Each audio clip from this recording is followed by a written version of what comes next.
الحمد لله نحمده ونستعينه ونستغفره ونؤمن به ونتوكل عليه ونعوذ بالله من شرور أنفسنا ومن سيئات أعمالنا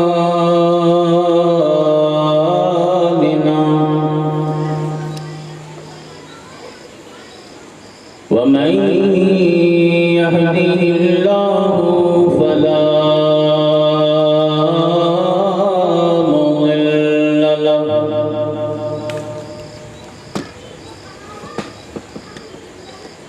ومن يضلله فلا هادي له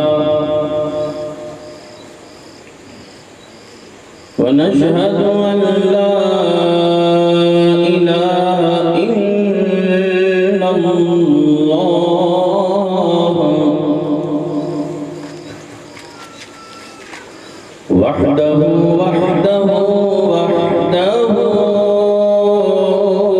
لا شريك له ونشهد أن سيدنا ومولانا محمدا عبده ورسوله قال الله تبارك وتعالى في كتابه العظيم وخطابه القديم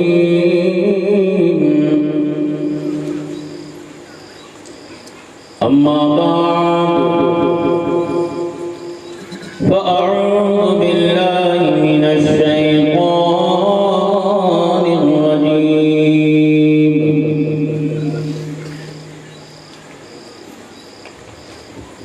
بسم الله الرحمن الرحيم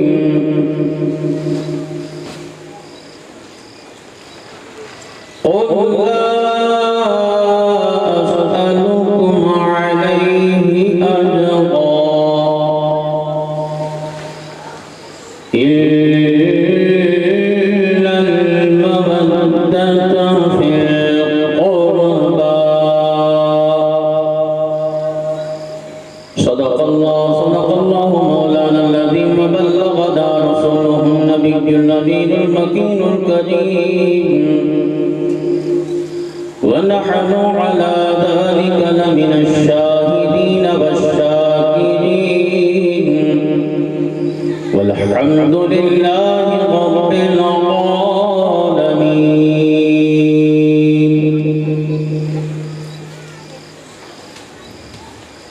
پیارے آقا صلی اللہ علیہ وسلم کی مقدس دیوان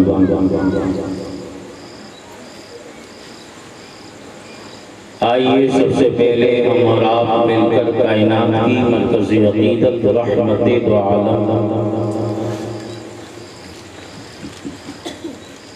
نور مجسم فخر بنی آدم روح کائنات جان کائنات فخر کائنات جناب محمد رسول اللہ صلی اللہ علیہ وسلم کی مقدس بارگاہ میں نہایت ہی عقیدت و محبت و الفت کے ساتھ والہانہ انداز میں جھوم کر بابا سے بلند درود و سلام کا ہدیہ پیش کریں. پڑھ لیجئے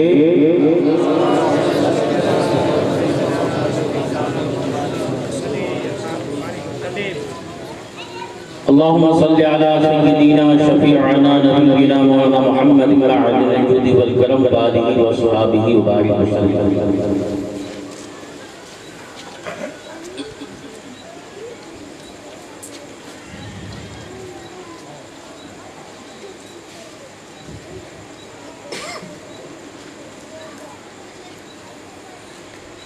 حضرات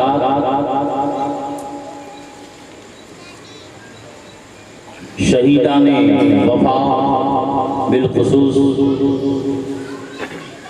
سید الشہداء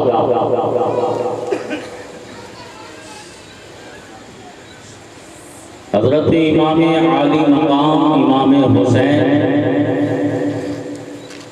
اور شہداء کربلا کی بارگاہ عقیدت میں خراج عقیدت پیش کرنے کی آج 7ویں محفل پاک۔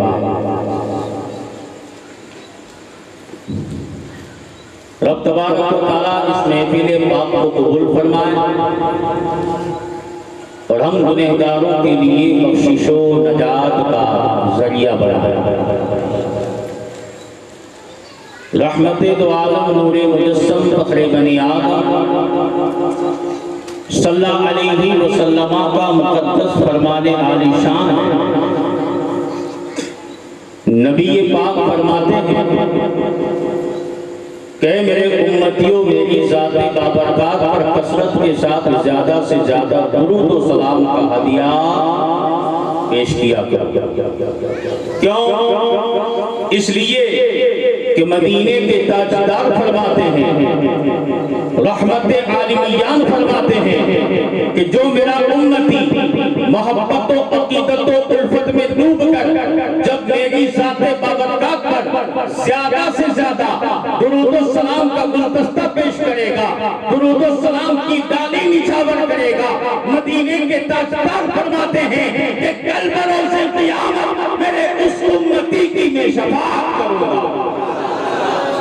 اس لیے جب کہ درود و سلام پڑھنے کے لیے کہا جائے بڑی عقیدت کے ساتھ بڑی محبت کے ساتھ درود پڑھے۔ آئیے تمام حضرات نبی آل نبی اصحاب نبی کی بارگاہ میں بآواز بلند درود و سلام کا گلدستہ پیش کریں۔ پڑھ لیجئے۔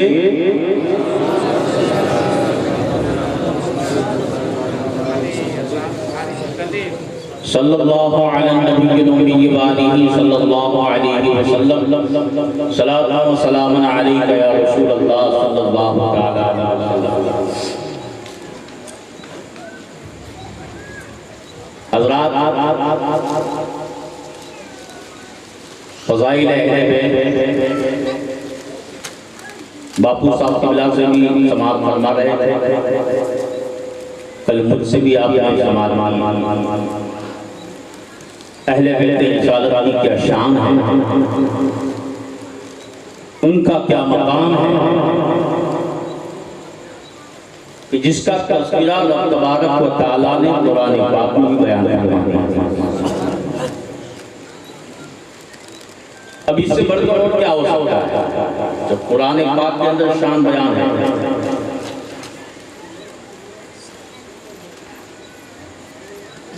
اور صرف شان ہی بیان نہیں ہے، محبت کے بارے میں حکم بھی ہے، جیسا کہ آیت پاک میں نے آپ حضرات کے سامنے تلاوت کرنے کا شرف حاصل کیا۔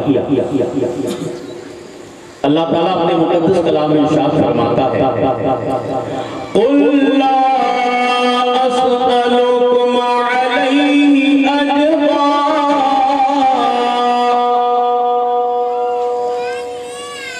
رب تبارک و تعالیٰ ارشاد فرماتا ہے اے محبوب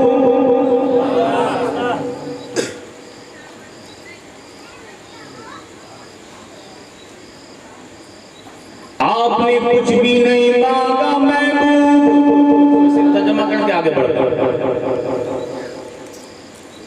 اس لیے اے محبوب آپ اپنے امتیوں سے مانگیے۔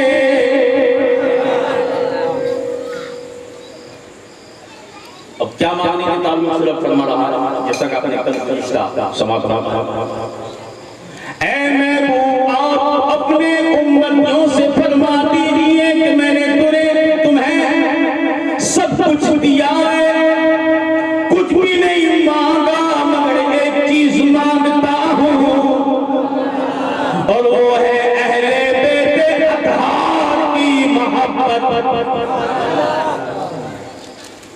حضرات کی حضرات کا ہم پر بہت بڑا احسان ہے، بالخصوص حسنین کریمین کا، امام حسن و حسین کا، کہ آج جو شریعت کی حفاظت ہے، نبی کی شریعت محفوظ ہے۔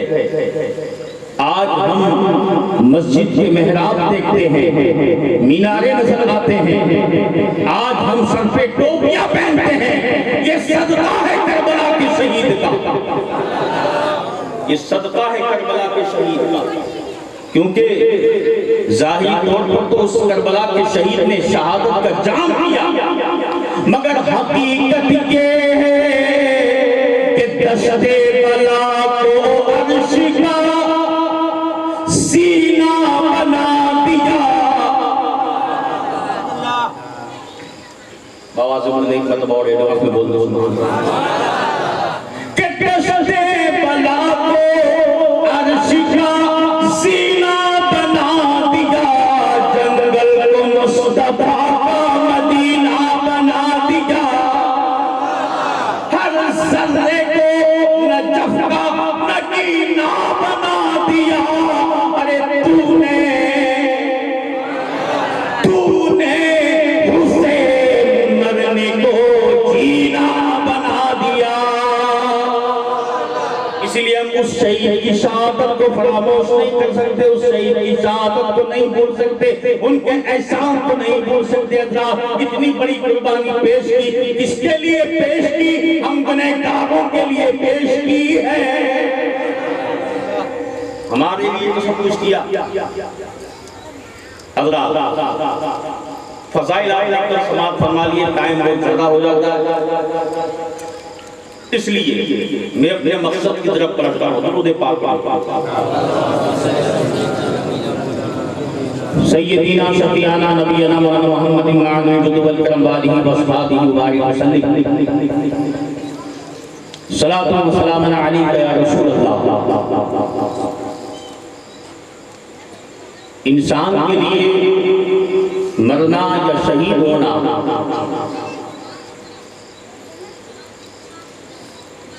مقدر ہو جاتا ہے، قسمت میں لکھا جا چکا ہوتا ہے، تو من جانب اللہ، اللہ تعالیٰ کی جانب سے ایسے حالات، ایسے سبب پیدا ہوتے ہیں کہ انسان آخری وقتوں میں اس جگہ پر جانے کے لیے مجبور ہو جاتا ہے۔ اب حضرت امام عالی مقام امام حسین سید الشہداء کہ جن کا کربلا میں شہید ہونا جو پہلے سے لکھا جا چکا تھا، بات سمجھ آ رہی، مقدر میں شہادت پہلے ہی سے، ارے تشریف لانے کے بعد میں تشریف لانے سے پہلے حسن و حسین دنیا میں آئے نہیں تھے کہ آپ کی شہادت فیمس تھی، مشہور ہو چکی تھی۔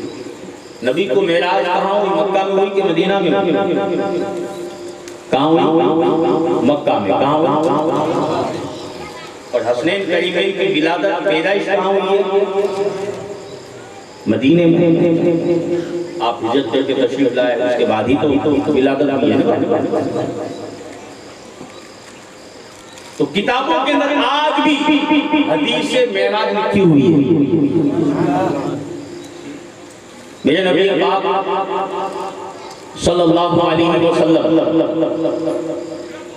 معراج کی رات میں تشریف لے گئے، اللہ تعالیٰ کی جانب سے بڑے بڑے عجوبات دیکھے، عجیب عجیب چیزیں دیکھی، بہت سارا منظر دیکھا۔ جنت میں گئے، راوی حضرت امام حسن ہے، اے جو سبحان اللہ۔ حدیث معراج کے راوی کون ہیں؟ امام، اچھا امام حسن کون ہیں؟ امام حسین کے بڑے بڑے مولا علی کے لخت جگر، وہ اس حدیث کے راوی ہیں۔ وہ بیان فرماتے ہیں کہ نبی پاک صلی اللہ علیہ وسلم نے فرمایا معراج کی رات میں، جلووں کی سوغات میں جب میں گیا تو میں نے جنت کا نظارہ کیا۔ سبحان اللہ کی جنت کا کیا کہا؟ انتقال شدہ جو ہوتا ہے، انتقال کر جاتا ہے، اس کے لیے دعائیں کی جاتی ہیں، مولا اسے جنت دے، جنت نصیب فرمائے۔ زندوں کے لیے بھی دعا کر سکتے ہیں، اللہ سب کو جنت دے۔ کچھ لوگ یہ سوچتے ہیں کہ صرف انتخاب کر جائے اس کے لیے دعا کی جائے. نہیں، زندوں کے لیے بھی دعا کی جاتی ہے. زندوں کو بھی اصال ثواب ملتا ہے. نہیں ملتا ہے؟ ارے بھائی آپ امام حسین کے نام پر شربت گراتے ہیں، کیا مقصد ہوتا ہے؟ ثواب ملے. بات سننے آ رہی؟ مقصد کیا ہوتا ہے؟ ثواب ملے. آپ تو زندہ ہیں نا، یہ شیرنی بانٹنے کے لیے آیا ہے، اس لیے تاکہ ثواب ملے. تو زندوں کو بھی ثواب ملتا ہے، اچھے کاموں کا اجر زندوں کو بھی ملتا ہے. خیر، تو حضرت امام حسن بیان فرماتے ہیں کہ نبی پاک جناب محمد رسول اللہ صلی اللہ تعالی علیہ وسلم نے ارشاد فرمایا، معراج کی رات میں نے جنت کا معائنہ کیا، جبریل میرے ساتھ ہے. جبریل ساتھ میں ہے، جنت کا معائنہ کیا، جنت کو دیکھا. تو جہاں پر بڑے بڑے بنگلے بنے بالکل سب سے الگ تھلگ 2 چمکدار محل دیکھے. کیا دیکھے؟ 2 چمکدار محل، بنگلہ، 2 چمکدار بنگلے دیکھے. اب اس میں ایک کا رنگ لیلا تھا اور ایک کا رنگ لال. یہ حدیث معراج. نبی پاک صلی اللہ علیہ وسلم نے جیسے ہی یہ 2 رنگ کے محل دیکھے، مگر محل کی شان یہ تھی کہ محل سے نورانی کرنیں پھوٹ رہی تھی. ایسے عالیشان محل تھے. نبی پاک صلی اللہ علیہ وسلم نے داروغہ جنت رضوان سے پوچھا، یہ محل کس کے ہے؟ اس نے کہا حضور ابھی امام حسن و حسین تشریف لائے نہیں، کیونکہ معراج مکہ شریف میں سے ہوئی تھی نا بھائی. تو حضور حضرت امام حسن و حسین دنیا میں تشریف نہیں لائے. جیسے ہی نبی پاک صلی اللہ علیہ وسلم نے پوچھا کہ 2 محل کس کے ہیں، تو جنت کے رکھوالی کرنے والے رضوان نے، فرشتے نے کہا، حبیبی یا رسول اللہ، کیا آپ کے 2 ہونے والے نواسے حسن و حسین کے لیے ہیں؟ اس کے لیے ہے حسن و حسین کے لیے. اللہ نبی پاک نے پوچھا، اچھا کلر الگ الگ کیوں ہے؟ اس بات پر بول دو سبحان اللہ، درود پاک پڑھی.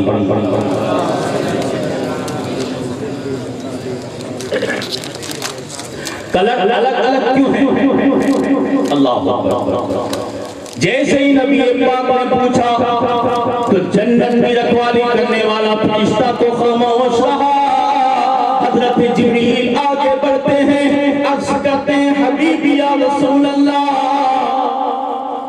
یہ لیلے رنگ کا محل امام حسن کا ہے اور لال رنگ کا محل امام حسین کا ہے.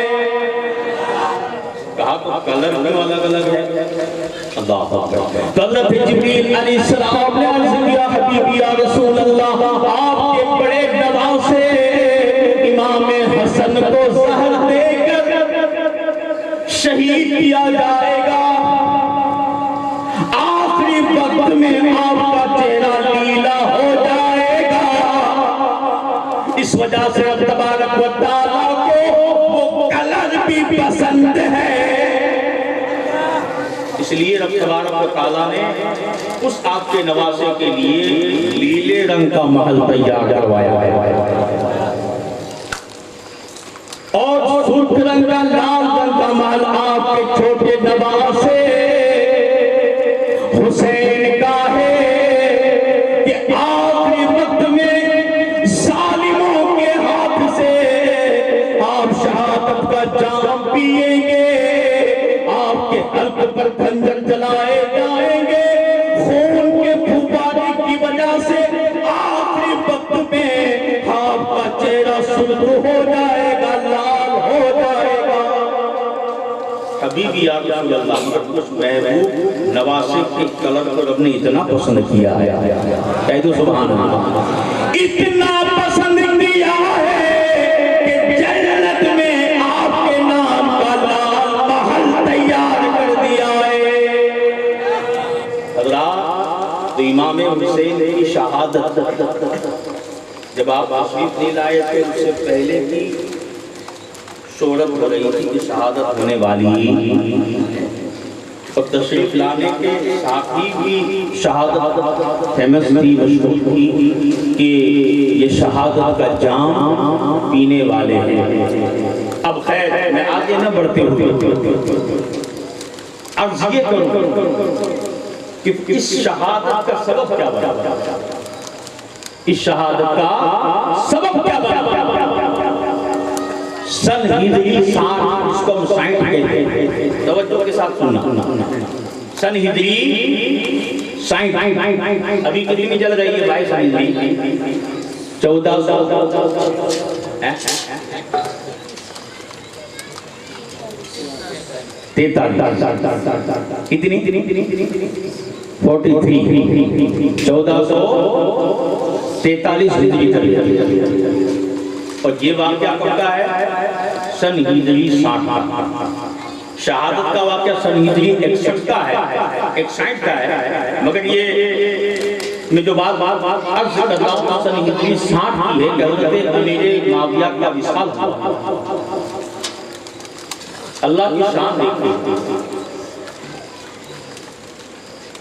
باپ ایسا اور بیٹا کتنا بدبخت و خبیث فاسق نکلا۔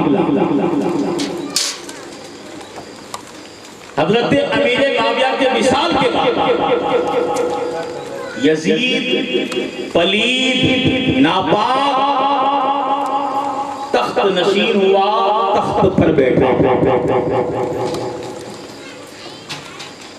حضرات، جب کسی کو کوئی مقام نہ ملا ہو، اچانک مل جائے تو وہ اپنی منزل زمین پر نہیں رہتا، زمین پر ہو مگر وہ آسمان کو دیکھتا۔ یہی حال یزید کا ہوا، جب تخت پر بیٹھا تو غرور سے جھومنے لگا، اپنے آپ کو پتہ نہیں کیا سے کیا سمجھنے لگا۔ چند ہی دنوں میں اس نے اطراف و جوانب میں، آزو بازو میں حکم نامے خط لکھنا شروع کر دیا، جس میں اس نے لکھا تھا کہ اب میں تخت پر بیٹھا ہوں، میں امیر المؤمنین وہ کم وقت فاسق فاجر شرابی لعنتی لکھتا ہے کہ میں امیر المؤمنین ہوں، لہذا سب سے میرے نام کی بیعت دی جائے۔ ایک خط مدینہ منورہ میں بھی لکھا، کہاں لکھا؟ اچھا، کس نے لکھا؟ یزید نے۔ اور مدینہ منورہ کے جو حاکم تھے، گورنر تھے، وہ ولید بن عقبہ، اس کی طرف خط لکھا، اور خط میں یہ لکھا کہ مدینہ منورہ کے تمام باشندوں سے، توجہ کے ساتھ سننا، واقعہ کربلا شروع ہوتا۔ سن ہجری 60 میں اس نے خط ایک مدینہ منورہ لکھا، جس میں لکھا تھا کہ مدینہ کے سارے باشندوں سے، سارے رہنے والوں سے میرے نام کی بیعت لے لو، اور خاص طور سے حسین ابن علی کو تھوڑی دیر کی بھی مہلت نہ دو، ان سے جتنا بھی ہو سکے، جتنی جلدی ہو سکے اتنی جلد میں ان سے میرے نام کی بیعت لے۔ حضرات، یہ خط ایسے ہی مدینہ منورہ پہنچا، ولید نے پڑھا تو ولید بھی گھبرا گیا، کیونکہ حضرت امام حسین سے یزید کی بیعت لینا آسان نہیں تھا، کیونکہ امام حسین یزید کو جانتے تھے، پہچانتے تھے کہ اس کا کردار کیا ہے، اس کا گہن سہن کیا ہے۔ نواز رسول کو معلوم تھا کہ یزید شرابی ہے، یزید شریعت کی حدوں کو توڑنے والا ہے، یزید بدکاری کرنے والا ہے، یزید جواری ہے۔ جواری سمجھتے ہیں؟ جگا کرنے والا، شریعت کی حدوں کو توڑنے والا. پتہ یہ چلا کہ یزید کی خصلت شراب. یزید کی عادت کیا تھی؟ شراب پیتا تھا. یزید کی عادت تھی کہ وہ شریعت کی حدوں کو توڑتا تھا. یزید کی عادت تھی کہ وہ جوا کھیلتا تھا. یزید کی بے شمار ایسی خراب غلط خصلتیں تھیں. امام علی مقام امام حسین اچھی طریقے سے جانتے تھے.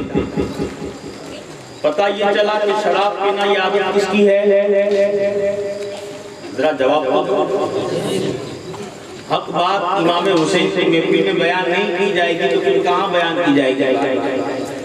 الحمدللہ ہم حق حسین کے ماننے والے ہیں. اس کے ماننے والے ہیں، حق حسین کے ماننے والے ہیں. تو شراب پینا عادت یزید کی تھی، جوا کھیلنا عادت یزید کی تھی، اور شریعت کی حدوں کو توڑنا عادت یزید کی تھی. حسین کو یہ پسند تھا، بولے نواز صاحب کو پسند تھا. ہم کیا ہے؟ حسین.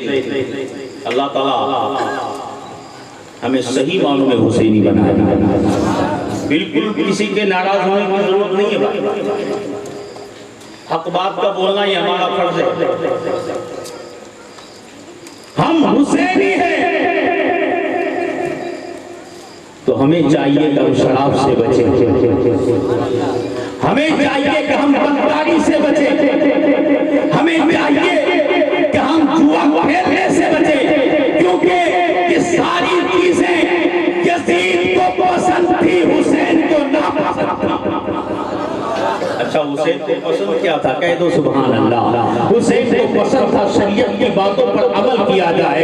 حسین کو پسند تھا نمازوں کی پابندی کے ساتھ جو ہے نمازوں کو ادا کیا جائے. حسین کو قرآن پڑھنا پسند تھا.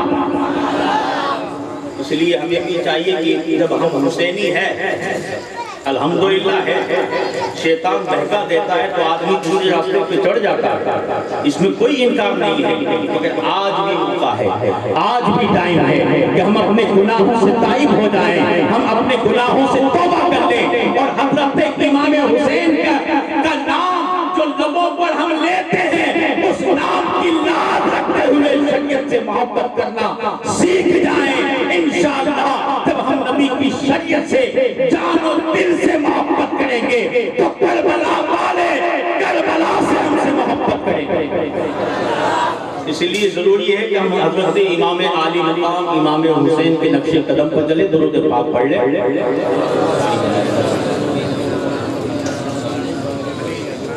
صلی اللہ علیہ نبی الامی وآلہ صلی اللہ علیہ وسلم. حضرات نصیحت کی بات کہہ دی.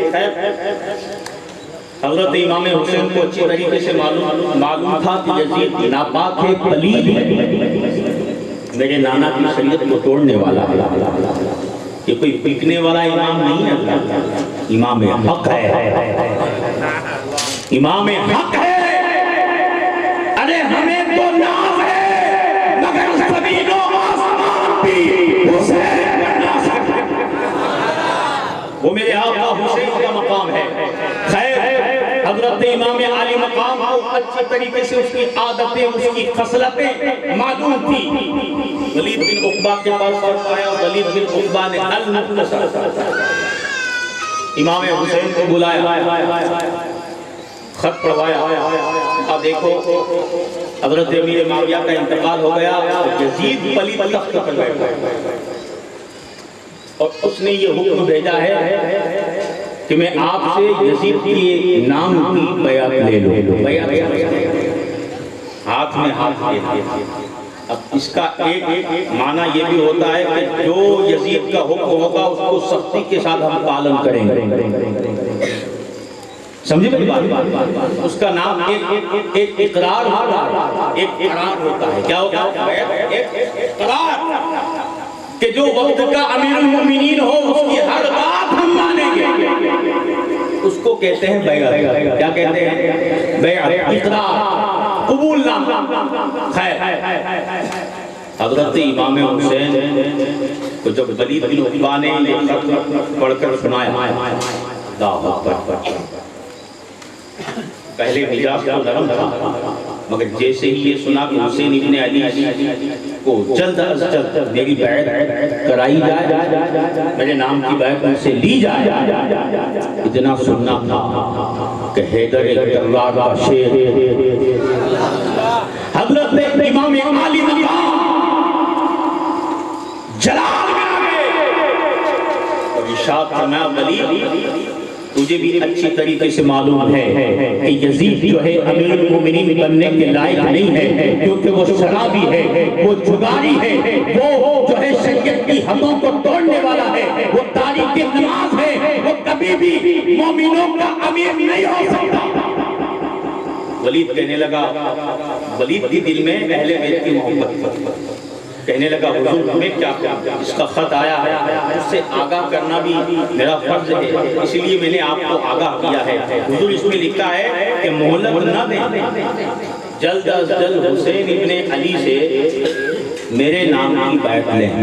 اللہ اکبر، حضرت امام عالی مقام جلال میں آگئے اور ارشاد فرمایا، سن لے ولید، یہ حسین سر کٹا سکتا ہے، یزید کی ہاتھ میں ہاتھ نہیں دے سکتا، یزید کے ہاتھ میں ہاتھ نہیں دے سکتا، کیونکہ مرد حق باطل سے ہرگز خوف کھا سکتا نہیں، یہ سر کٹا سکتا ہے لیکن سر جھکا سکتا نہیں۔ انکار کر دیا،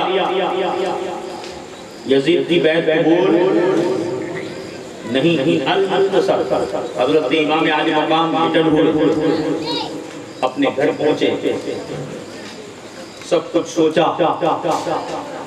حضرات راویوں کا بیان ہے کہ حضرت امام حسین یزید کی بیعت قبول کر لیتے، یزید کی بیعت قبول کر لیتے تو یزید دنیا کی دولت آپ کے قدموں میں ڈھیر کر دیتا،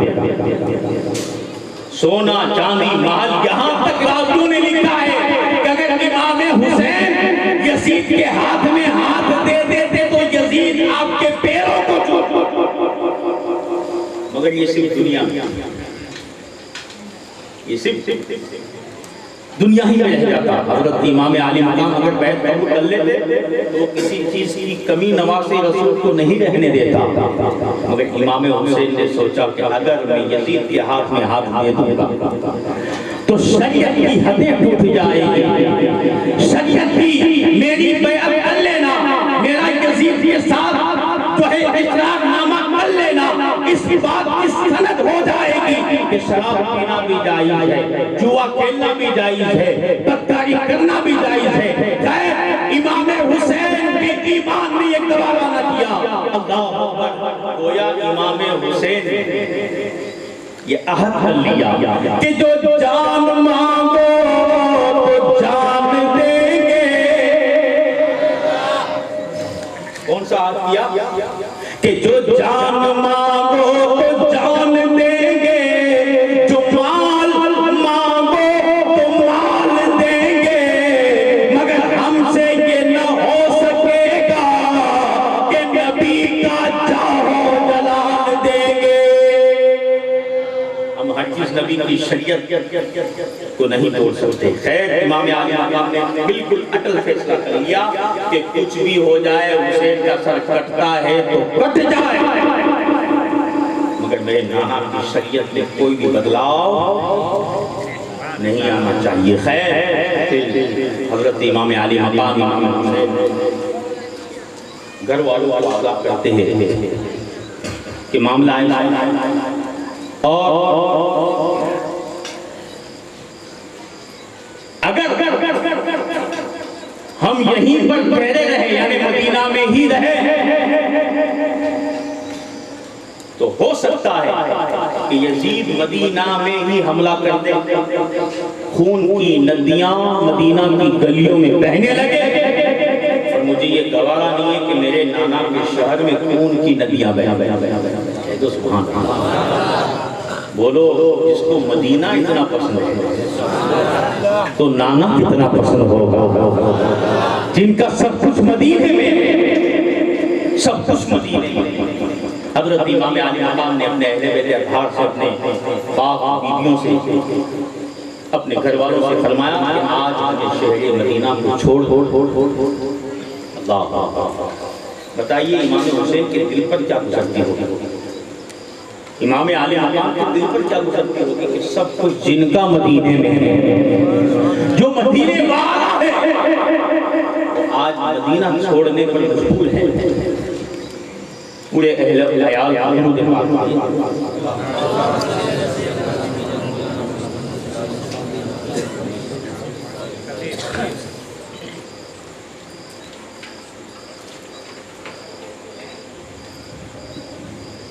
پورے اہل بیت رسالت کو آپ نے بتا دیا کہ آج کی رات میں ہمیں مدینہ چھوڑ دو۔ حضرات جب اطراف کے صحابہ کرام موجود تھے، ان کی نیک خواتین موجود تھیں، ان کو جب پتہ چلا کہ حضرت امام حسین نواسہ رسول شہر مدینہ کو چھوڑ رہے تو سب لوگ منت کرنے لگے، حضور آپ نواسہ رسول ہیں، آپ نبی کی آل ہیں، آپ شہر مدینہ کو نہ چھوڑیے، آپ شہر مدینہ سے نہ جائیے۔ خیر سب نے اپنی اپنی محبتوں کا اظہار کیا، مگر حضرت امام علی مقام نے سب کو صبر کی تلقین فرمائی کہ میرے مجھ سے محبت کرنے والوں، اب میری مجبوری ہے کہ مجھے شہر مدینہ چھوڑنا پڑے گا۔ المنتصر حضرات محترم، جب رات آدھی ہو چکی، حضرت امام علی مقام آدھی رات کے وقت اپنے اہل بیت اطہار سے کہا تم سب تیاری کرو، ہمیں فجر طلوع ہونے سے پہلے، یعنی فجر کا ٹائم دیکھنے سے پہلے شہر مدینہ کو چھوڑ دینا ہے، تم لوگ تیاری کرو۔ میں نانا کے مزار پاک پر حاضری دے ماں خاتون جنت کی چوکھوں کو چوم لوں۔ خیر یہ کہنے کے بعد آدھی رات کے وقت نواسہ رسول حضرت امام علی مقام امام حسین جنت البقیع قبرستان میں پہنچتے ہیں، جہاں حضرت ماں خاتون جنت کی تربت پاک تھی۔ جنت البقیع قبرستان میں سناٹا چھایا ہوا ہے، ہر طرف کا عالم ہے، شائیں شائیں کی آوازیں آتی ہیں۔ ایسے عالم میں مدینہ منورہ کے سارے لوگ سکون اور چین کی نیند سو رہے ہیں۔ ایسے عالم میں نواسہ رسول اپنی ماں کی تربت پاک پر پہنچتا ہے۔ پہنچنے کے بعد حضرت امام علی مقام امام حسین ماں کی تربت پاک سے لپٹ جاتے ہیں، باہیں ڈال دیتے ہیں، عرض کرتے ہیں اے خاتون جنت اے میری مقدس ماں۔ بتائیے امام حسین کے دل پر اس وقت کیا گزرتی ہوگی، امام علی مقام کے دل پر کتنا بڑا غم ہوگا۔ اے میری مقدس ماں، اے مسکینوں اور غریبوں کے سوال پورا فرمانے والی بنت رسول، اے خود بھوکی رہ کر اوروں کو کھانا کھلانے والی مقدس ماں، آج تیرا حسین تیری بارگاہ میں فریادی بن کر آیا ہے۔ میری ماں، میری فریاد کو سنو، میرے سلام کو قبول کرو، مجھے الوداع تو کہہ دو۔ امی جان، تیرا حسین بزدل نہیں ہے، تیرے حسین کی رگوں میں ہے تیرے کردار کا خون ہے۔ اے میری مادر مہربان، اب تیرا حسین تیری تربت پاک سے جدا ہو رہا ہے۔ اے میری مادر مہربان، تیرا دودھ میرے جسم میں رچا بسا ہے۔ اے میری مادر مہربان، میری رگوں میں خون علی ہے۔ اے میری مادر مہربان، میں امام الانبیاء کی زبان مبارک چوستا رہا ہوں۔ سسکیاں لے لے کر امام حسین اپنی ماں کی تربت پر رو رہے بتائیے امام حسین کے دل کے اوپر کیا آہیں بڑھ بڑھ کر رہے ہیں. پھر عرض کرتے اے میری مقدس ماں خاتون جنت، مجھے موت کی کوئی پرواہ نہیں ہے، مجھے جان جانے کا غم نہیں ہے، تیرا حسین موت سے نہیں ڈر سکتا. اے مادر مہربان، تیرا حسین اس لیے رو رہا ہے کہ نانا کا مدینہ چھپ رہا ہے. تیرا حسین اس لیے رو رہا ہے کہ نانا کا مدینہ چھوٹ رہا ہے. ماں کی قبر سے دور ہو رہا ہوں، بھائی حسن کے قدموں سے دور جا رہا ہوں. اے میری مادر مہربان، میری فریاد کو سنو، مجھے تسلی دے جاؤ، میرے لیے دعا فرماؤ کہ میں امتحان میں کامیاب ہو جاؤں. اے میری ماں خاتون جنت، میرا ایک بڑا امتحان ہونے والا ہے جس کی خبر آپ نے بچپن میں بھی مجھے عطا فرمائی تھی. اے میری مادر مہربان، جب میری تھکی ہوئی باہوں میں ننھا علی اصغر دم توڑ رہا ہو تو مجھے صبر مل جائے. اے میری ماں، میرے لیے دعا کر دو کہ جب تیرا جوان علی اکبر کا لاشا میں دیکھوں تو تیرا حسین گھبرا نہ جائے.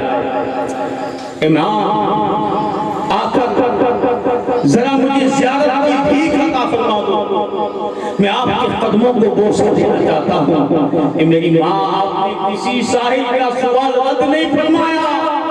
آج آپ کی بارگاہ میں تیرا حسین تیری بارگاہ میں زیارت کی بھیک مانگ رہا ہے. اے خاتون جنت، مجھے زیارت عطا کر دو.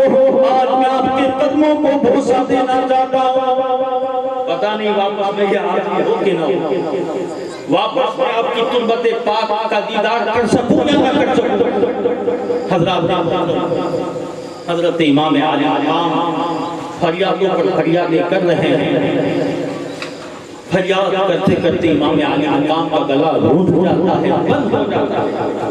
ادھر امام عالی مقام کی یہ حالت ہے، ادھر خاتون جنت کی قبر پاک کی جو حالت ہوئی ہے. اللہ اکبر.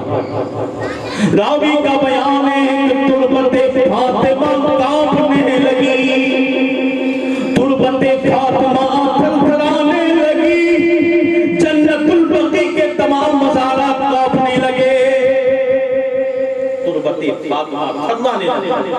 درود پاک.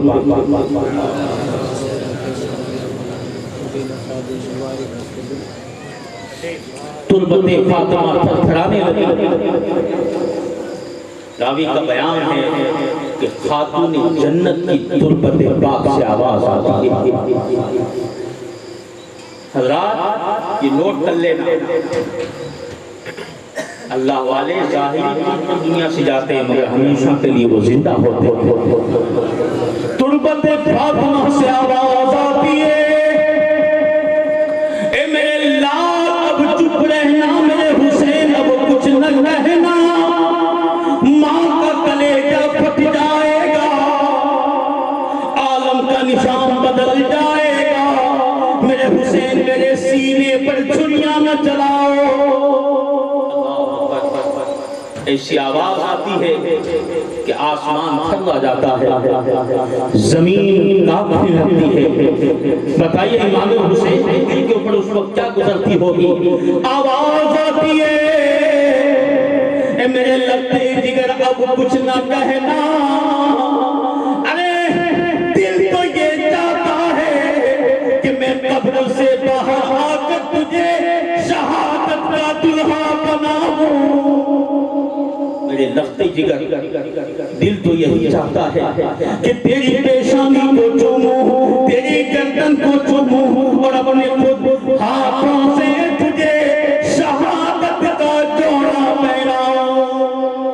میرے لختے جگر ماں مجبور ہے اگر اس طریقے سے میں باہر آ جاؤں گی تو قیامت آ جائے گی۔ میرے لخت جگر تمہیں تو ہمت سے کام لینا ہے، تمہیں تو جو ہے ہمت سے کام لینا ہے، حوصلے سے کام لینا ہے۔ تمہاری رگوں میں حیدر کرار کا خون ہے، ارے تمہیں تو نانا جان کے دم توڑتے ہوئے دین کو زندگی دینا ہے۔ اللہ اکبر۔ اس کے بعد آواز آتی ہے میرے لخت جگر، ٹینشن نہ لینا، کربلا کے میدان میں بھی آؤں گی، تیرا مقتل دیکھنے آؤں گی، شہادت کا نظارہ کروں گی۔ اے میرے لخت جگر، کربلا کے میدان سے کانٹے صاف کروں گی۔ میرے لخت جگر، تیری ماں وہاں پر بھی آئے گی، تو اکیلا نہیں ہوگا، تیری ماں فاطمہ بنت رسول وہاں موجود ہوگی، کربلا کے میدان کو صاف کرے گی، کربلا کے میدان سے بڑے بڑے کنکریوں کو چنے گی۔ اے میرے لخت جگر، میں آؤں گی، شہربانوں کا صبر دیکھوں گی، سکینہ کے خشک ہونٹوں کو چوموں گی۔ میرے لخت جگر ہر جگہ کو اپنی ماں کو پائے گا۔ لوگ قبروں پر پانی کا چھڑکاؤ کرتے ہیں، میں تیرے ننھے علی اصغر کی قبر پر آنسوؤں کا چھڑکاؤ کروں گی۔ اے میرے لخت جگر، میں ضرور آؤں گی، میں اکیلی نہیں ہوں گی۔ میرے لخت جگر، تیرے بابا علی بھی ساتھ ہوں گے، تیرا بھائی حسن بھی ساتھ ہوگا، خود دو عالم کے تاجدار جناب محمد رسول اللہ صلی اللہ علیہ وسلم بھی ساتھ ہوں گے۔ ہم سب آئیں گے، تیرا امتحان ہم سب اپنی آنکھوں سے دیکھیں گے۔ میرے بیٹے، تم اپنی بہن زینب کا خیال رکھنا، ان کے مشوروں کو قبول کرنا۔ حضرت خاتون جنت کی بیٹی حضرت سیدہ زینب، جن کا کردار انشاءاللہ آپ کبھی سنیں گے تو آپ کی روح تڑپ جائے گی کہ سیدہ زینب تو امام حسین کی بہن ہے، اور ان کا کیا کردار رہا کربلا کے واقعے کے ہونے کے بعد، انہوں نے کیا کیا ذمہ داریاں اٹھائی، آپ سنیں گے تو آپ کی روح بے قرار ہو جائے گی۔ حضرت خاتون جنت کی تربت پاک سے آواز آتی ہے، بیٹا حسین، اپنی بہن زینب کا خیال رکھنا، ان کے مشوروں کو قبول کرنا، کیونکہ اس نے بھی فاطمہ کا دودھ پیا ہے، وہ بھی تمہاری طرح صابرہ اور شاکرہ بن کر رہے گی۔ میرے بیٹے، حوصلہ رکھنا، اس میدان میں تم ہی کامیاب ہوگے۔ میرے بیٹے، تم کامیاب نہیں ہو سکتے تو کون کامیاب ہو سکتا ہے؟ اور پھر تربت فاطمہ سے آواز آتی ہے، میرے لخت جگر، تم نے یہ کہا کہ میرا سلام قبول کرو، ارے میرے بیٹے، میں تیرا سلام قبول نہیں کروں گی تو کس کا کروں گی؟ میرے لخت جگر، تیرا سلام بھی قبول ہے۔ ماں مجھے الوداع کہتی ہے، ماں مجھے بڑی ہمت کے ساتھ، بڑے حوصلے کے ساتھ وداع کرتی ہے۔ میرے جان، ہمت کے ساتھ، حوصلے کے ساتھ تجھے نانا کے دم توڑتے ہوئے دین کو زندگی عطا فرمانی ہے۔ اس کے بعد آواز آتی ہے، میرے جان خدا حافظ، میرے جان خدا حافظ۔ آواز بند ہو جاتی ہے۔ امام عالی مقام کو کچھ صبر مل جاتا ہے۔ حضرات، وہ وقت ایسا تھا کہ وہ مدینہ جس میں حضرت امام عالی مقام امام حسین کا سب کچھ تھا،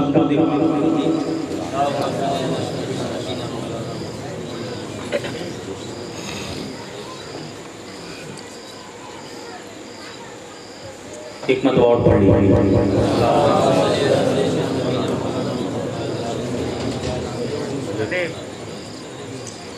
حضرت امام عالی مقام کا سب کچھ مدینہ ہے۔ آج حضرت امام عالی مقام شہر مدینہ کو چھوڑ دے، نواز رسول کے دل پر کیا گزر رہی ہے؟ آج ہمیشہ ہمیشہ کے لیے ماں کی تربت سے جدا ہوا۔ خیر، ماں کو الوداعی سلام پیش کیا، ماں کی قبر پاک کی پائنتی کو پہنچا دیا۔ اشک سے آنکھوں سے اشک کے سیلاب گر رہے ہیں، آنسوؤں کے قطرات گر رہے ہیں۔ جنت البقیع کے تمام مکینوں کو سلام پیش کیا، تمام مزارات پر آخری الوداعی سلام پیش کیا۔ رات تیسرے پہر ہو جا رہی تھی، حضرت امام عالی مقام وہاں سے حاضری دینے کے بعد اب نانا جناب محمد رسول اللہ صلی اللہ علیہ وسلم کے مزار انوار پر جاتے ہیں، کیا دیکھتے ہیں کہ تیسرے پہر میں رات جا رہی ہے، مگر نبی پاک تربت پاک سے لے کر آسمان تک نور ہی نور ہے، نور ہی نور ہے۔ اس نور کے سما میں حضرت امام عالی مقام نانا جان تربت پاک کے قریب پہنچتے ہیں، پروانہ وار تربت پاک سے لپٹ جاتے ہیں اور سلام پیش کرتے ہیں۔ سلام پیش کرنے کے بعد عرض کرتے ہیں، نانا تیرے کرم کے خزینے کی خیر ہو، نانا تیرے کرم کے خزینے کی خیر ہو، دے بھیک مجھ کو تیرے مدینے کی خیر ہو۔ اور پھر عرض کرتے ہیں، میں جا رہا ہوں چھوڑ کے آنکھوں کے چین کو، اٹھ کر گلے لگائیے اپنے حسین کو۔ عرض کرنے کے بعد کہتے ہیں، نانا اپنے نواسے کا آخری سلام قبول فرمائی۔ نانا میں الوداع کرنے کے لیے آپ کی خدمت بابرکت میں حاضر ہوا۔ نانا جان میں وہی حسین ہوں، میں وہی حسین ہوں کہ حالت نماز میں آپ کی پشت پاک پر سوار ہو جاتا، تو جب تک میں نہیں اترتا تھا آپ سجدے کو لمبا فرما دیا کرتے تھے۔ نانا میں وہی حسین کہ جس کے لیے آپ منبر کو چھوڑ دیتے تھے، خطبہ چھوڑ دیتے تھے۔ نانا میں آپ کا وہی لخت جگر ہوں، نور نظر ہوں، میں آپ کا وہی نواسا ہوں۔ نانا جن کے تعلق سے آپ ہمیشہ فرمایا کرتے تھے میرے اور میرے بھائی کے تعلق سے کہ یہ دونوں جنتی نوجوانوں کے سردار ہیں۔ نانا میں آپ کا وہی حسین ہیں جن کو آپ آگردوں پر بٹھایا کرتے تھے۔ نانا آپ بولتے کیوں نہیں ہیں؟ نانا آپ خاموش کیوں ہیں؟ نانا بچپن میں جب آپ کو میری شہادت کی خبر ملی تو آپ بے قرار ہو گئے تھے، آپ آہوزائی کے ساتھ رو رہے تھے۔ نانا آج آپ کا وہی لاڈلا نواسا مدینہ چھوڑ رہا ہے۔ نانا مجھے سہارا دے دیجئے، میری مشکل کشائی فرمائیے، میری رہنمائی فرمائیے۔ نانا کرم فرما دے، میں زیادہ بھیک مانگنے کے لیے آیا ہوں، نانا کرم فرما دیجئے۔ اللہ اکبر، آنکھوں سے آنسوں کے سیلاب امر رہے ہیں، نواز رسول امام حسین کی آنکھوں سے اشک کے دریات بہہ رہے ہیں، اور نانا جان کی بارگاہ میں فریاد کر رہے ہیں۔ جب فریاد کر کر تھوڑی دیر کے لیے خاموش ہوتے ہیں، ٹھنڈی ہوا چلتی، امام حسین کی آنکھ لگ جاتی ہے۔ تھوڑی دیر کے لیے آنکھ لگ جاتی ہے، تھوڑی دیر کے لیے آپ کو نیند آ جاتی ہے۔ درود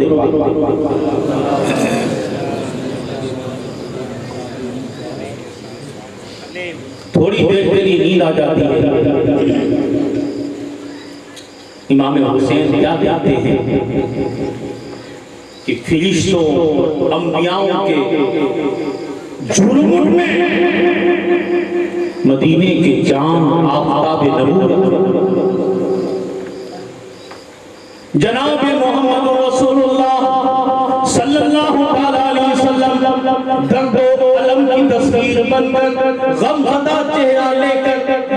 تشریف لاتے ہیں، زلفیں بکھری ہوئی ہے، چہرہ غمگین ہے، نانا کا چہرہ غمگین ہے، زلفیں بکھری ہوئی ہے۔ امام حسین نانا کا ایسا چہرہ دیکھتے ہیں تو امام حسین کی تھرلا جاتے ہیں۔ اللہ اکبر، پیارے آقا صلی اللہ علیہ وسلم حضرت امام حسین کے سر پاک کو اپنی گود میں لیتے ہیں، گود میں لینے کے بعد اپنی نورانی انگلیاں سے ان کی زلفوں کو سنوارتے ہیں، پیار کرتے ہیں، محبت کرتے ہیں۔ بیٹا حسین اب فریادیں بند کر دو، اللہ اکبر۔ اتنے میں حضرت امام حسین عرض کرتے ہیں، نانا مدینہ کی زمین آپ کے نواسے کے لیے اب تنگ ہو چکی ہے، نانا مجھے اپنے حجرے میں رکھ لیجئے، نانا میں یہاں سے جانا نہیں چاہتا، آپ کی جدائی برداشت نہیں کر سکتا۔ کہ عرش معلیٰ بھی کانپنے لگا۔ اللہ اکبر، نبی پاک نے اپنے نواسے کو تسلی دی، تشفی دی، اور ارشاد فرمایا میرے نواسے، اے شیر خدا کے شیر، تمہیں تو میرے دم توڑتے ہوئے دین کو زندگی دینا ہے۔ اے میرے حسین، تمہارے بچپن ہی میں تمہاری جان کا سودا ہو گیا تھا۔ میرے لخت جگر، میرے دل کی چین، میری قرار، میرے نواسے، میرے نورین حسین، بچپن ہی میں تمہاری جان کا سودا ہو گیا تھا۔ تمہیں تو میرے دم توڑتے ہوئے دین کو زندگی دینا ہے، تمہیں ایک بہت بڑے امتحان میں جانا ہے۔ اے میرے لگتے جگر، نانا کی دعا تمہارے ساتھ رہے گی، نانا کی دعا ہے کہ تم اس امتحان میں کامیاب رہو گے، کامران رہو گے۔ میرے لگتے جگر، اس امتحان میں تم کامیاب رہو گے، کامران رہو گے۔ میرے نور نظر ہمت رکھو، حوصلہ رکھو، اور میرے نور نظر اندر دیکھو۔ اللہ اکبر، میرے غیب دان نبی نے اسی وقت امام حسین کو کربلا کا نقشہ دکھا دیا۔ ادھر دیکھو وہ سامنے کربلا کا میدان ہے، وہ دیکھو نہر فرات جاری ہے۔ پورا نقشہ امام حسین کو کس نے؟ ہمارے نبی نے۔ ارے جب غریب نواز کو پورا ہندوستان کا نقشہ بتا سکتے ہیں، ہندوستان کی گلی گلی بتا سکتے ہیں، تو کیا وہ اپنے نواسے کو کربلا کا نقشہ نہیں دکھا سکتے؟ پورا کربلا کا نقشہ دکھا دیا، کہا میرے نواسے، میرے بیٹے حسین دیکھ لو، یہ نہر فرات ہے، یہاں سے دشمن پانی پیئیں گے، دشمن کے جانور بھی پانی پیئیں گے، مگر کسی پانی کے لیے تمہارے ننھے علی اصغر بھی تڑپیں گے، تمہاری سکینہ کے ہونٹ خشک ہو جائیں گے، مگر اے میرے لخت جگر، پورے اہل بیت رسالت پانی کی ایک بوند کے لیے تڑپیں گے، مگر دیکھو میرے پیارے نواسے، وہ نہر فرات ہے، اس میں ایک قطرہ بھی پانی کا نہیں دیا گیا۔ بیٹا تمہیں صبر کرنا ہے، میرے لگتے جگر تمہارا مقام تو یہ ہے کہ اگر کربلا کو دھو کر لگا دو تو پورا کربلا پانی سے جل جل ہو جائے۔ میرے لگتے جگر تمہاری شان یہ ہوگی، مگر تمہیں پیاسا ہی دے کر امتحان دینا ہے، اس لیے میرے لگتے جگر تمہیں صبر سے کام لینا ہے۔ اور وہ دیکھو میرے لگتے جگر، یہ جگہ وہ ہے، پورا کربلا کا منظر، پورا کربلا کا نقشہ حضرت امام علی مقام کے سامنے رکھ دیا۔ میرے لگتے جگر دیکھو، یہ وہ جگہ ہے جہاں پر حضرت جو ہے عباس علمبردار تمہارے بھائی کے بازو کٹے پڑے ہوں گے۔ میرے لگتے جگر یہ جگہ دیکھ دیکھ لو جہاں عباس کا سینہ پھٹا ہوا پڑا ہوگا، میرے لگتے جگر یہ جگہ دیکھو، اس جگہ پر تمہارے بڑے بھائی حسن کی نشانی قاسم کی جوانی لوٹی جائے، میرے لگتے جگر یہ جگہ دیکھ لو جہاں پر تمہارا نوجوان علی اکبر کا لاشا خون سے تر ہوگا۔ میرے نور نظر اس جگہ کو بھی دیکھ لو، یہ جگہ وہ ہے کہ جہاں پر میرے نور نظر کو اپنے ننھے علی اصغر کو اپنی گود میں لے کر جائے گا، تیرا ننھا علی اصغر پیاس سے بے چین ہوگا، پیاس سے تڑپ رہا ہوگا، ایسے عالم میں تو اپنے ننھے علی اصغر کو لے کر اس جگہ پر جائے گا، ان یزیدیوں سے ان نابکاروں سے تو پانی طلب کرے گا، میرے لخت جگر تجھے یہ بھی برداشت کرنا پڑے گا کہ پانی دینے کے بجائے وہاں سے تیر آیا، اور وہ تیر تیری گود میں جو تیرا ننھا سا علی اصغر ہوگا اس کے حلق میں جائے گا، اور میرے محبوب نواز سے تیرا 6 ماہ کا ننھا علی اصغر تیری گود میں حسرت زدہ نگاہوں سے تجھے دیکھتے ہوئے تیری گود ہی میں تڑپ کر جانے دے گا۔ میری لگتی جگر یہ وہ مقام ہے، اور پھر پیارے آقا فرماتے ہیں اے حسین میرے نواسے، یہ وہ جگہ ہے جہاں تمہاری بہن زینب شہیدوں کی لاشوں کے ٹکڑوں کو جمع کرے گی، میرے لگتی جگر اس جگہ کو بھی دیکھ لو، اس جگہ پر تمہاری زوجہ اپنا سارا گھر اجڑ جانے کے بعد تمہاری شہادت کا نظارہ کرے گی، اپنا گھر ویران ہوئے دیکھے گی، میرے لگتے جگر مگر اس مقام پر بھی تمہیں صبر سے کام لینا ہے اور صبر کا پیکر بن کے رہنا ہے، میرے نواسے یہ مت سوچنا کہ ہم اکیلے ہوں گے، ارے تمہارا نانا بھی تمہارے ساتھ ہوگا، میں بھی آؤں گا، میرے لگتی جگر میں شہیدوں کے خون کو ایک بوتل میں جمع کروں گا اور تیرے شہادت کے مقام کو بلند سے بلند کروں گا، میرے لگتی جگر تمہیں تو میرے دم توڑتے ہوئے دین کو زندگی دینا ہے، میرے حسین ادھر تمہاری شہادت ہوگی، ادھر اللہ کی بارگاہ میں مجھے سرخروئی حاصل ہوگی، اس لیے میرے پیارے نواسے تمہیں صبر سے کام لینا ہے اور ایسے ہی امتحان دینا ہے جیسے امتحان کی خواہش تمہاری ماں فاطمہ کی ہے، تمہارے بابا علی کی ہے۔ حضرات محترم نبی پاک صلی اللہ علیہ وسلم نے خواب میں آ کر جو ہے پورا منظر دکھا دیا، اس کے بعد یہ خواب بھی تھوڑی دیر کے لیے تھا، یہ خواب بھی ختم ہو جاتا ہے اور امام حسین بیداری کے عالم میں آ جاتے ہیں اور نانا جان کی تربت پاک کو دیوانہ وار چوبنے لگتے ہیں، آنکھوں سے آنسوؤں کی لڑیاں بہہ رہی ہیں۔ خیر اس کے بعد جب گھر آتے ہیں حضرات تو گھر پر بھی ایک دل دہلا دینے والا منظر تھا،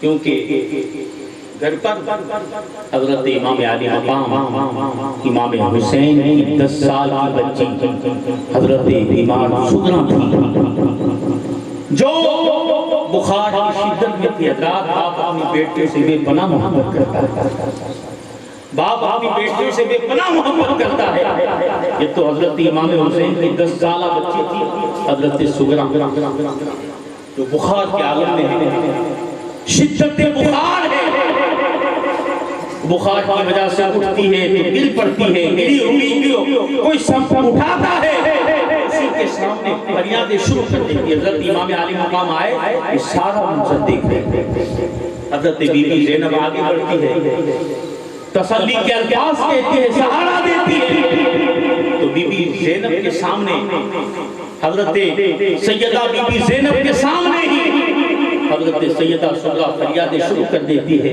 اللہ اکبر، صوفی جان آج آپ لوگ سب بدلے ہوئے کیوں ہو؟ یہ تیاریاں کیسے ہیں؟ آپ لوگ سب کدھر جا رہے ہو؟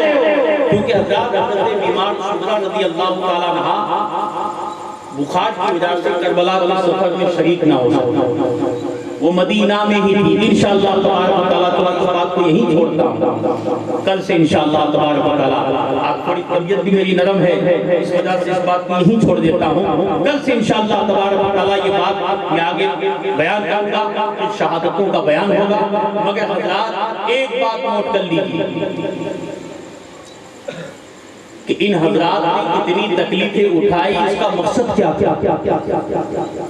اس بات کو ہمیشہ اپنے ذہن میں رکھنا، ان کا مقصد یہ تھا کہ نبی کا دین زندہ ہوگا۔ یہی مقصد کے خاطر انہوں نے اتنی تکلیفیں اٹھائی، اتنی مصیبتیں اٹھائی، اتنی مصیبتوں کا سامنا کیا، صرف اور صرف اس لیے کہ نانا جان کا دین زندہ رہے ہم گنہگار امتیوں کے۔ تو حضرات نے پہلے ہی بتایا چاہیے کہ ہم اس امام عالی مقام امام حسین جن کا سفر کربلا ہم سن رہے ہیں، ان کے نقش قدم پر ہمیں چلنا چاہیے، ان کی سیرت کے مطابق ہمیں عمل کرنا چاہیے۔ یہ باتیں جب ہم سنتے ہیں تو یقیناً غمگین ہوتے ہیں، مگر ہمارا ایمان اور وجدان کہتا ہے کہ آج بھی سرزمین کربلا میں میرا حسین زندہ ہے، میرا حسین زندہ ہے۔ وہ شاعر کا شعر کر دوں، بیان کو ختم کر دوں کہ علی کا نور عین زندہ ہے، فاطمہ کا دل کا چین زندہ ہے، نہ پوچھو وقت کی ان بے زباں کتابوں سے۔ ہمیں کتابوں سے پوچھنے کی ضرورت نہیں ہے کہ ہمارے آقا حسین زندہ ہے کہ نہیں، اس بات پر کہہ دو سبحان اللہ۔ ارے بھائی سب کتاب پڑھے ہوئے تھوڑے ہو، تو ہم کیسے سمجھے کہ میرے آقا حسین زندہ ہے؟ واہ بھائی، شاعر کا نقشہ کھینچا ہے کہ علی کا نور عین زندہ ہے، فاطمہ کا دل کا چین زندہ ہے، نہ پوچھو وقت کی ان بے زباں کتابوں سے۔ ارے جب سنو اذان تو سمجھو حسین زندہ ہے، ارے جب سنو اذان تو سمجھو حسین زندہ ہے۔ ہم زندہ حسین کے ماننے والے ہیں، کربلا کے شہید آج بھی ہمیں دیکھ رہے ہیں، ہمارے اعمال بھی دیکھ رہے ہیں، ہم حسینی ہیں تو ہم کون سے کام کرتے ہیں وہ بھی حسین دیکھ رہے ہیں۔ اس لیے ہمیں چاہیے کہ کربلا کے شہید کے نقش قدم بدل کر اپنی زندگی گزاریں۔ اللہ تبارک و تعالیٰ اس محفل پاک کو قبول فرمائے۔ جتنے حاضرین حاضر ہیں تشریف لائے ہیں، ماں بہنیں بچے، اللہ سب کی حاضریوں کو قبول فرمائے، سب کو کربلا کے شہید حضرت امام عالی مقام امام حسین کی فیوز و برکات سے مالا مال فرمائے۔ وما علینا الا البلاغ برحمتک یا ارحم الراحمین۔ استغفر اللہ ربی من کل ذنب و خطیئت و اتوب الیہ۔ صلاۃ و سلام کے لیے کھڑے ہو جائیں۔